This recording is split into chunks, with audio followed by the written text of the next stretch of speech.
नमस्कार दोस्तों, स्वागत है आप सभी का आपके अपने चैनल एसवी टीचिंग जोन पर। देखिए दोस्तों, हम पढ़ रहे हैं पीरियोडिक टेबल और पीरियोडिक टेबल के अभी तक हमने 2 पार्ट कर लिए हैं, जिनमें हमने पीरियोडिक टेबल की हिस्ट्री के बारे में पढ़ा है। ठीक है, इसके बाद में हम पीरियोडिक टेबल के कुछ बेसिक चीज़ें हैं जो हम आज करेंगे और उसके बाद में नेक्स्ट वीडियो में हम पीरियोडिक टेबल के जो ब्लॉक हैं, जैसे एस ब्लॉक है, पी ब्लॉक है, डी ब्लॉक है, एफ ब्लॉक है, इनके बारे में हम एक एक करके अध्ययन करेंगे और उसकी जो भी प्रॉपर्टीज़ हैं उनको भी साथ में हम पढ़ेंगे। तो आज हम पीरियोडिक टेबल की कुछ बेसिक प्रॉपर्टीज़ हैं उनको हम कर लेते हैं। तो देखिए दोस्तों, हमने बात करी थी कि पीरियोडिक टेबल में मोस्टली 2 चीज़ हम काम में लेते हैं। तो ये बाएं से दाएं, ठीक है, लेफ़्ट टू राइट क्या होता है, इनको हम बोलते हैं आवर्त। ये क्या होते हैं? आवर्त। पीरियोडिक टेबल में हम अगर लेफ़्ट टू राइट जाते हैं तो इनको क्या बोलते हैं? आवर्त। ये बात मैंने आपको बताई थी।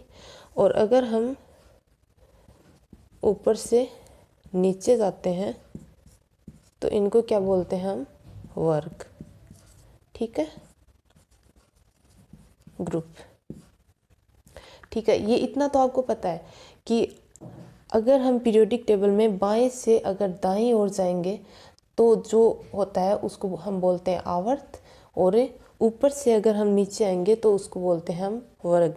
मैंने बताया भी था आपको याद रखने की ट्रिक कि वर्ग जैसे हम ऊपर लिखते हैं हमेशा, जैसे 2 का वर्ग है, 4 का वर्ग है, 5 का वर्ग है, तो स्क्वायर में हम हमेशा ऊपर लिखते हैं। ठीक है, तो आप वर्ग का मतलब ऊपर, वर्ग का मतलब ऊपर, इस तरह से आप याद कर सकते हैं इसको।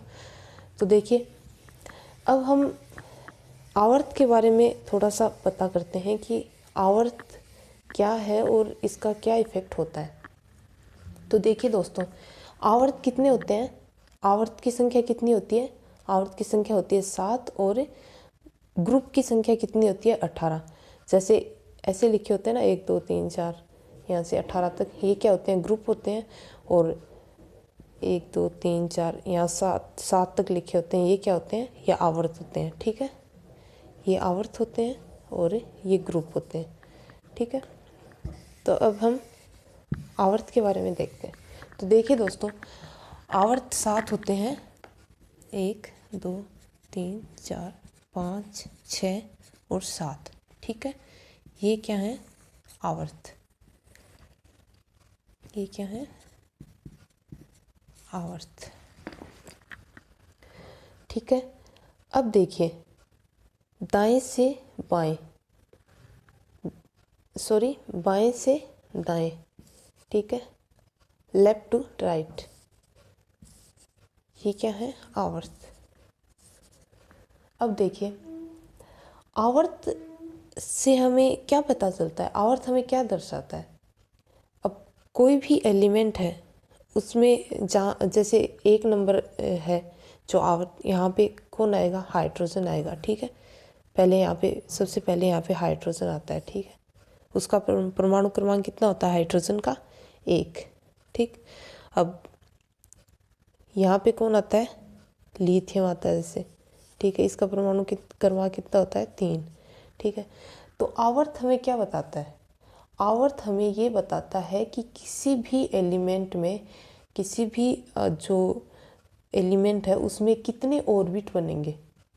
ठीक है, कितने ऑर्बिट बनेंगे। जैसे हम लेते हैं हाइड्रोजन को, अब हाइड्रोजन में कितने ऑर्बिट बनेंगे? ये हाइड्रोजन का नाभिक है, ऑर्बिट बस एक नंबर आवर्त में है हाइड्रोजन, इसका मतलब हाइड्रोजन में 1 ऑर्बिट बनेगा। ठीक है, हाइड्रोजन में 1 ऑर्बिट ही बनेगा। जैसे दूसरा एग्जांपल हम लेते हैं लिथियम का। ठीक है, लिथियम को हम लेते हैं, तो देखिए,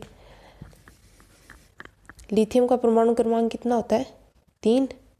ठीक है, आवर्त संख्या कितनी है इसकी? 2 नंबर आवर्त में आता है लिथियम।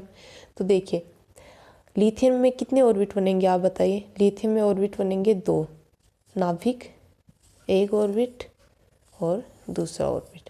तो आवर्त हमेशा ऑर्बिट को दर्शाता है। आवर्त हमेशा ऑर्बिट को दर्शाता है। जितने नंबर आवर्त में जो एलिमेंट होता है उसमें उतने ही ऑर्बिट बनेंगे। जैसे इधर हम अगर लिथियम, उसके बाद हम बेरिलियम में जाएंगे तो उसमें भी कितने ऑर्बिट बनेंगे, 2 ऑर्बिट बनेंगे। उसके बाद में जैसे हम नीचे आते हैं, जैसे 4 नंबर आवर्त है, 4 नंबर में जैसे कैल्शियम है, स्कैंडियम है, टाइटेनियम है, वेनेडियम है, क्रोमियम है, कोबाल्ट है, निकल है, कॉपर है, जिंक है, ये सब जितने भी आएंगे इनमें कितने ऑर्बिट बनेंगे, इसमें 4 ऑर्बिट बनेंगे। ठीक है, तो आवर्त की जो संख्या है वो हमेशा ऑर्बिट को दर्शाती है। ठीक है, जैसे लिथियम है तो लिथियम में देखो 3 परमाणु क्रमांक 3 है, इसमें इलेक्ट्रॉन की संख्या कितनी होती है, 3, तो 1 इलेक्ट्रॉन इसमें, 2 इलेक्ट्रॉन इसमें। ठीक है, तो ऑर्बिट की संख्या जो भी है वो हमेशा आवर्त की संख्या पर डिपेंड करेगी। आवर्त की संख्या जितनी होगी ऑर्बिट की संख्या उतनी ही होगी। ठीक है, फॉर एग्जाम्पल कैल्शियम है। ठीक है, अब इसकी कैल्शियम है, अब इसका और इसके ऑर्बिट कितने बनेंगे बताइए ज़रा, ऑर्बिट कितने बनेंगे, 4, क्योंकि ये कौन से आवर्त में आता है, 4 नंबर आवर्त में। ठीक है, potassium, calcium, scandium, titanium, vanadium, chromium, ये सब कौन से आवर्त में आते हैं, 4 नंबर आवर्त में। तो इन सब के ऑर्बिट कितने बनेंगे, 4। तो एक नाभिक, इसके 1 ऑर्बिट, 2 ऑर्बिट, 3 ऑर्बिट और 4 ऑर्बिट, तो इसमें बनेंगे 4 ऑर्बिट। ठीक है, तो आपको ये समझ में आ गया होगा कि आवर्त का यूज क्या है मोस्टली। तो आवर्त संख्या जितनी होती है उस एलिमेंट में उतने ही ऑर्बिट बनते हैं। ठीक है, 4 आवर्त संख्या है तो 4 ऑर्बिट बनेंगे, 7 आवर्त संख्या है तो 7 ऑर्बिट बनेंगे, 2 आवर्त संख्या है तो 2 ऑर्बिट बनेंगे। ठीक है, ऑर्बिट मतलब कक्षक, ये जो कक्षा, जो इसकी कक्षा जिसमें इलेक्ट्रॉन है वो चक्कर लगाते हैं वो। ठीक है, अब देखिए ये आपको मैंने बता दिया कि आवर्त सारणी में जो आवर्त होते हैं उनसे क्या बनते हैं, उनके आधार पर क्या बनते हैं, ऑर्बिट बनते हैं, कक्षाएं बनती हैं। ठीक है, इसके बाद में देखिए हम देखते हैं आवर्त सारणी में आकार का इफेक्ट किस प्रकार से पड़ता है। तो आवर्त सारणी में हम ऊपर से नीचे आते हैं, आवर्त सारणी में हम जब ऊपर से नीचे आते हैं तो तत्वों के आकार में क्या होती है, वृद्धि होती है। तत्वों का आकार कैसा होता है, बढ़ता है।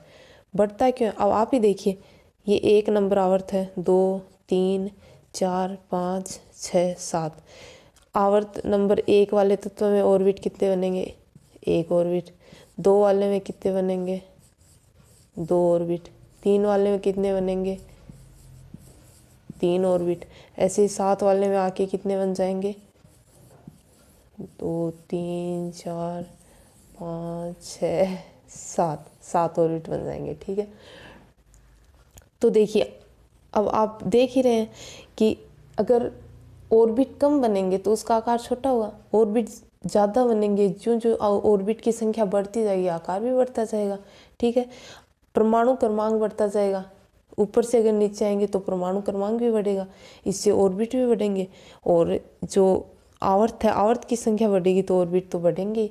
ठीक है, तो हमें याद क्या रखना है कि आवर्त सारणी में हम जब भी आवर्त सारणी में ऊपर से नीचे आते हैं, ऊपर से नीचे की तरफ आते हैं तो ऑर्बिट की संख्या बढ़ती है, और ऑर्बिट की संख्या बढ़ने के कारण परमाणु की साइज है वो भी बढ़ती है। तो ऊपर से नीचे आने पर क्या होता है, आकार में वृद्धि होती है। ठीक है, एक कॉन्सेप्ट क्लियर है, ऊपर से नीचे आने पर आकार में क्या होती है, वृद्धि होती है। ठीक है, अब देखिए, अब इसके बाद में क्या होता है, अब देखिए जैसे एक तो ये है, ठीक है, एक तो ये है और ये एक ये है। ठीक, अब इनमें आप बताइए कि इलेक्ट्रॉन ये ज़्यादा आसानी से बाहर निकालेगा या फिर ये, जैसे इसमें इलेक्ट्रॉन है, ठीक है, अंदर वालों में सब में होंगे। ठीक है, तो अब आप ये बताइए कि ये इलेक्ट्रॉन इजीली बाहर निकलेगा या फिर ये इलेक्ट्रॉन इजीली बाहर निकलेगा। आवर्त सारणी में हमने ये तो देख लिया कि ऊपर से नीचे आएंगे तो आकार है वो बढ़ेगा, ठीक है। इसके बाद में आप ये बताइए कि आकार तो बढ़ेगा पर इलेक्ट्रॉन, जैसे इसमें इलेक्ट्रॉन है तो ये इलेक्ट्रॉन आसानी से बाहर निकलेगा या फिर ये इलेक्ट्रॉन। तो देखिए ये हम साफ साफ ऐसे ही बता सकते हैं। अब इसमें इलेक्ट्रॉन है नाभिक के एकदम पास, इसमें इलेक्ट्रॉन जो रहेंगे वो नाभिक के एकदम पास रहेगा।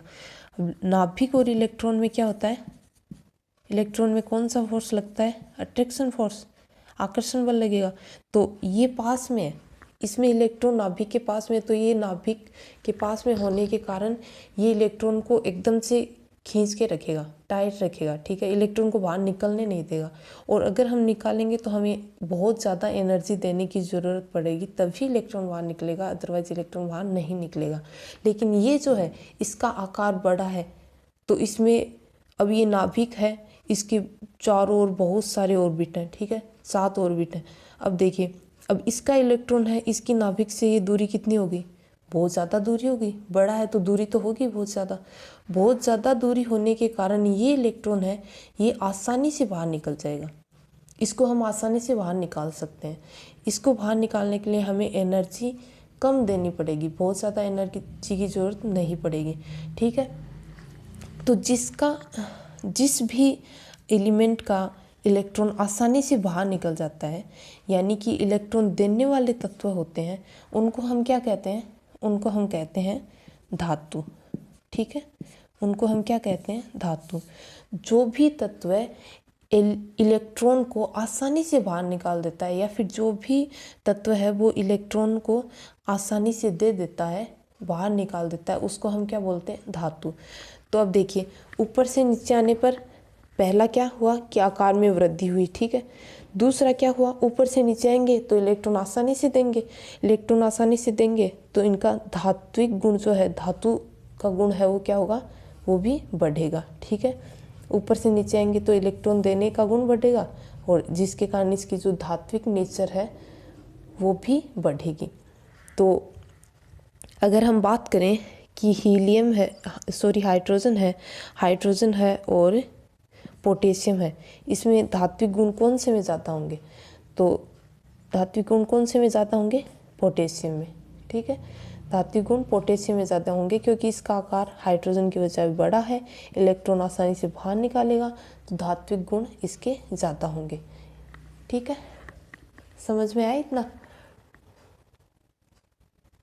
अब देखिए अब जब हम इलेक्ट्रॉन को बाहर निकालते हैं, ठीक है, इलेक्ट्रॉन को हम जब बाहर निकालते हैं तो बाहर निकालने के लिए हम जो एनर्जी देते हैं, बाहर निकालने के लिए जो हम ऊर्जा लगाते हैं उसको क्या बोलते हैं, उस ऊर्जा को क्या बोलते हैं, उस ऊर्जा को बोलते हैं आयनन विभव।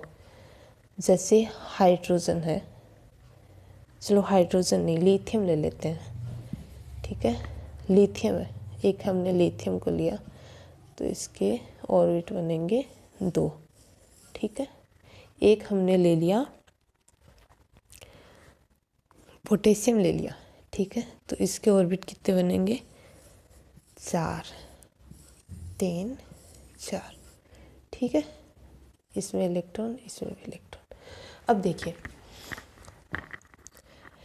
अब देखिए अगर हम इसमें से इलेक्ट्रॉन को बाहर निकालेंगे, इसमें इलेक्ट्रॉन को बाहर निकालेंगे तो ये नाभिक के पास में है, तो क्या होगा, ये इलेक्ट्रॉन आसानी से बाहर नहीं निकालेगा, आसानी से नहीं, ठीक है, आसानी से बाहर नहीं निकालेगा। इसमें इलेक्ट्रॉन इसकी बजाय नाभिक से दूर है तो ये क्या करेगा, इसकी बजाय इलेक्ट्रॉन है आसानी से निकाल देगा आसानी से, ठीक है। तो अब हम इसके इलेक्ट्रॉन को अगर बाहर निकालना चाहें तो क्या करेंगे, हम इसको एनर्जी ज़्यादा देनी पड़ेगी या फिर कम, इसकी एनर्जी हम ज़्यादा देंगे या इसको एनर्जी कम देंगे। तो देखिए इसको अगर हम इस इलेक्ट्रॉन को अगर हम बाहर निकालना चाहेंगे तो इसको हमें एनर्जी ज़्यादा देनी पड़ेगी, मतलब पोटेंशियल। आयनन विभव को क्या बोलते हैं, आयनाइजेशन पोटेंशियल। पोटेंशियल मतलब मजबूती, एक एनर्जी, ताकत कितनी लगानी पड़ेगी। इस इलेक्ट्रॉन को बाहर निकालेंगे तो हमें ज़्यादा ताकत लगानी पड़ेगी, तभी ये इलेक्ट्रॉन को छोड़ेगा, वरना तो ये इसको मजबूती से पकड़े हुए। तो इसकी आयनन विभव कितना होगा, इसका आयनन विभव होगा ज़्यादा। ठीक है, इसको हम ज़्यादा एनर्जी देंगे तब ये बाहर निकलेगा। लेकिन इसमें देखिए, इसमें हम इसकी बजाय हमें कम एनर्जी देनी पड़ेगी, तो इसकी बजाय इसका आयनन विभव कितना होगा, थोड़ा कम होगा। ठीक है,